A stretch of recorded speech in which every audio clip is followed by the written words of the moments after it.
Being First Minister of Scotland is, in my admittedly biased opinion, the very best job in the world. It is a privilege beyond measure, one that has sustained and inspired me in good times and through the toughest hours of my toughest days. I am proud to stand here as the first female and longest serving incumbent of this office. And I'm very proud of what has been achieved in the years I've been in Bute House. However, since my very first moments in the job, I have believed that part of serving well would be to know, almost instinctively, when the time is right to make way for someone else. And when that time came, to have the courage to do so, even if to many across the country and in my party, it might feel too soon. In my head and in my heart, I know that time is now, that it is right for me, for my party, and for the country. And so today I am announcing my intention to step down as First Minister and leader of my party. I have asked the National Secretary of the SNP to begin the process of electing a new party leader, and I will remain in office until my successor is elected. I know there will be some across the country who feel upset by this decision and by the fact I am taking it now. Of course, for balance, there will be others who will, how should I put this, cope with the news just fine. Such is the beauty of democracy. But to those who do feel shocked, disappointed, perhaps even a bit angry with me, please know that while hard, and be in no doubt, this is really hard for me, my decision comes from a place of duty and of love.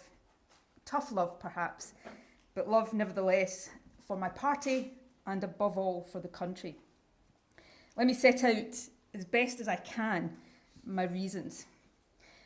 First, though I know it will be tempting to see it as such, this decision is not a reaction to short-term pressures.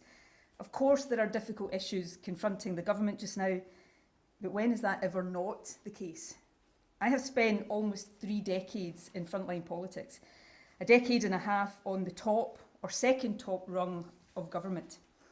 When it comes to navigating choppy waters, resolving seemingly intractable issues, or soldiering on when walking away would be the simpler option, I have plenty of experience to draw on. So if this was just a question of my ability or my resilience to get through the latest period of pressure, I wouldn't be standing here today, but it's not. This decision comes from a deeper and longer term assessment. I know it might seem sudden, but I have been wrestling with it, albeit with oscillating levels of intensity for some weeks. Essentially, I've been trying to answer 2 questions. Is carrying on right for me? And more importantly, is me carrying on right for the country, for my party, and for the independence cause I have devoted my life to? I understand why some will automatically answer yes to that second question. But in truth, I have been having to work harder in recent times to convince myself that the answer to either of them, when examined deeply, is yes. And I've reached the difficult conclusion that it's not. The questions are inextricably linked, but let me try to take them in turn. I've been First Minister for over 8 years, and I was Deputy First Minister for the best part of 8 years before that. These jobs are a privilege, but they are also rightly hard, and especially in the case of First Minister, relentlessly so. Now, to be clear, I'm not expecting violins here, but I am a human being as well as a politician. When I entered government in 2007, my niece and youngest nephew were babies, just months old. As I stepped down, they are about to celebrate their 17th birthdays. Now that I think about it, that's exactly the age to be horrified at the thought of your auntie suddenly having more time for you. My point is this: giving absolutely everything of yourself to this job is the only way to do it. The country deserves nothing less. But in truth, that can only be done by anyone for so long. For me, it is now in danger of becoming too long. A First Minister is never off duty, particularly in this day and age. There is virtually no privacy. Even ordinary stuff that most people take for granted, like going for a coffee with friends or for a walk on your own, becomes very difficult. And the nature and form of modern political discourse means that there is a much greater intensity, dare I say it, brutality to life as a politician than in years gone by. All in all, and actually for a long time without it being apparent, it takes its toll on you and on those around you. And if that is true in the best of times, it has been more so in recent years. Leading this country through the COVID pandemic is by far the toughest thing I've done. It may well be the toughest thing I ever do. I certainly hope so. Now, by no stretch of the imagination was my job the hardest in the country during that time. But the weight of responsibility was immense. And it's only very recently, I think, that I've started to comprehend, let alone process, the physical and mental impact of it on me. So what I'm really saying is this. If the only question was, can I battle on for another few months, then the answer is yes, of course I can.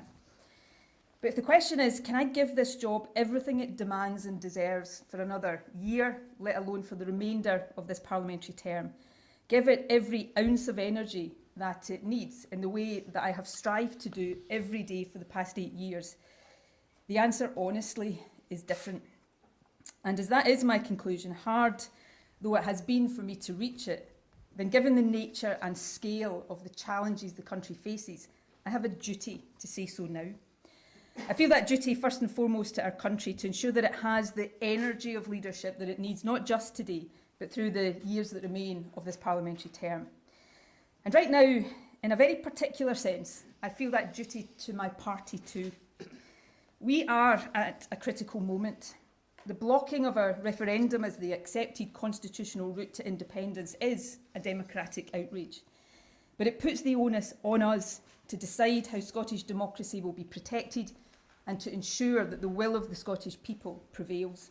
My preference of using the next Westminster election as a de facto referendum is well known. I've never pretended it is perfect, no second best option ever is, nor that there are no alternatives. That is why I've always been clear that the decision must be taken by the SNP collectively, not by me alone. But I know my party well enough to understand that my view as leader would carry enormous, probably decisive weight when our conference meets next month. And I cannot, in good conscience, ask the party to choose an option based on my judgment, whilst not being convinced that I would be there as a leader to see it through. By making my decision clear now, I free the SNP to choose the path it believes to be the right one, without worrying about the perceived implications for my leadership, and in the knowledge that a new leader will steer us, I believe, successfully on that path. Now, there are two further reflections that have weighed in my decision. These, I suppose, are more about our political culture and the nature and impact of the dominance and longevity that come from success in politics. And the first I hope my party will take heart from. One of the difficulties in coming to terms with this decision is that I am confident that I can and would lead the SNP to further electoral success. We remain by far the most trusted party in Scotland. And while for every person in Scotland who loves me, there is another who, let's say, might not be quite so enthusiastic, we are firmly on course to win the next election, while our opponents remain adrift. But the longer any leader is in office, the more opinions about them become fixed and very hard to change. And that matters. Individual polls come and go, but I am firmly of the view that there is now majority support for independence in Scotland. But that support needs to be solidified, and it needs to grow further if our independent Scotland is to have the best possible foundation. To achieve that, we must reach across the divide in Scottish politics. And my judgment now is that a new leader will be better able to do this.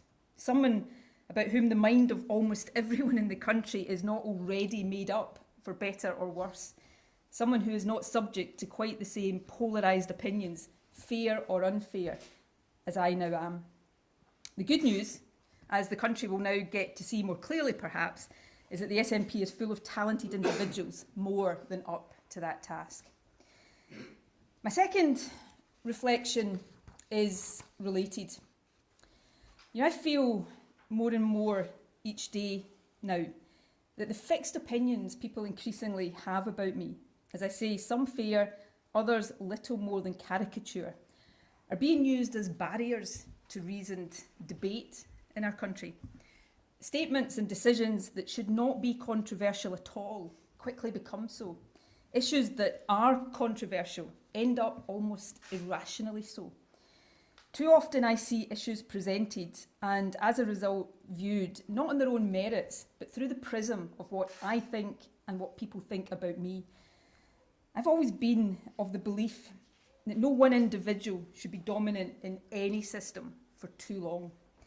But while it's easy to hold that view in the abstract, it is much harder to live by it. With this decision, I am trying to do so.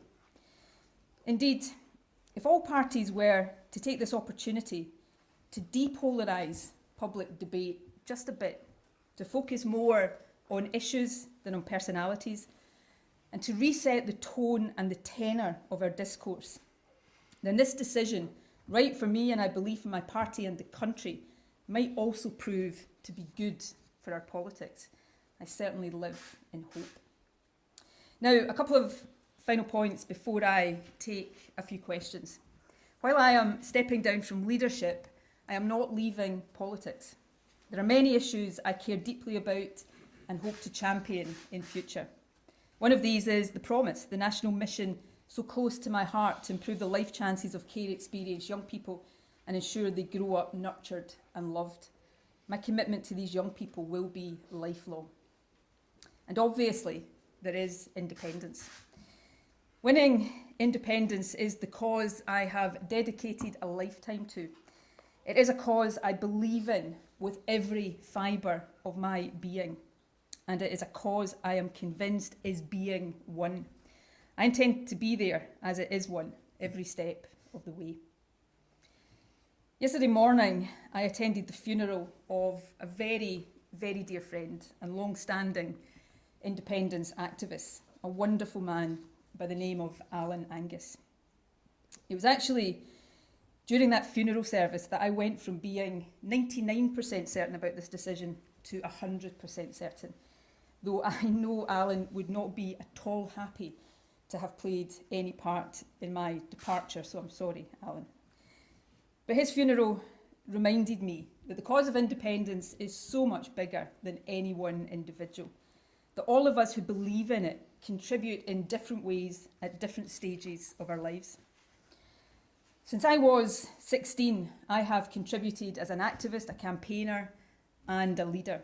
And so now as we look to what I firmly believe is the final stage in Scotland's journey to independence, albeit a hard one, I hope to use all the experience and perspective I've gathered over these years to help get us there. Lastly, there will be time in the days to come for me and others to reflect on what has been achieved during my time as First Minister. I'm pretty certain there will be plenty of commentary on my mistakes as well. I will have more to say before I demit office, but allow me some brief reflections now.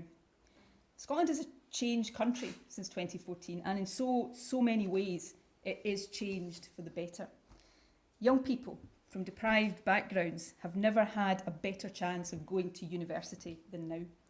Our investment to double early learning and childcare is transforming opportunities for the youngest children. It's also enabling more women to return to work. The baby box is enshrining our aspiration that every child should have the best start in life. Scotland is fairer today than it was in 2014.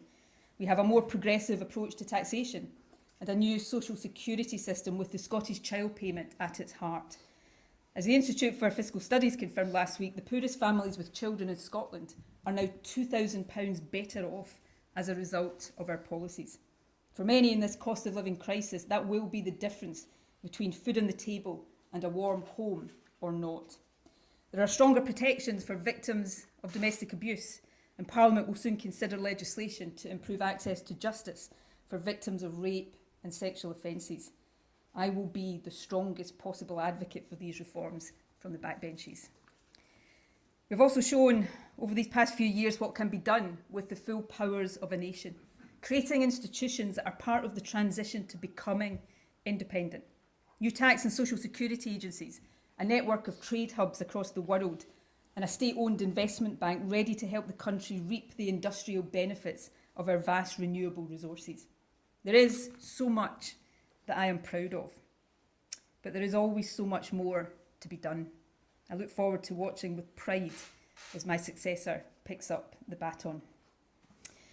There will also be time in the days to come for me to say thank you to a very, very long list of people without whom I would not have lasted a single day in this job, let alone 8 years.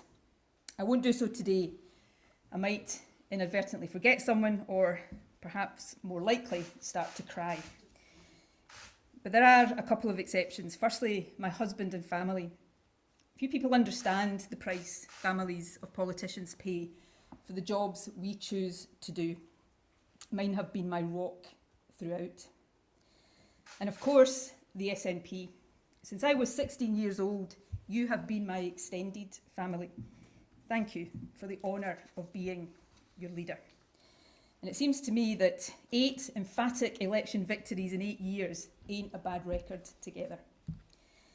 Finally, and above all, the people of this beautiful, talented, diverse, at times disputatious, but always wonderful country.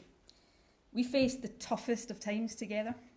I did everything I could to guide us through that time, often from my very familiar podium in St Andrew's House. And in return, I was sustained through that period by a wave of support from you that I will remember and value for the rest of my life. So to the people of Scotland, to all of the people of Scotland, whether you voted for me or not, please know that being your First Minister has been the privilege of my life. Nothing, absolutely nothing I do in future will ever come anywhere close. Thank you from the very bottom of my heart.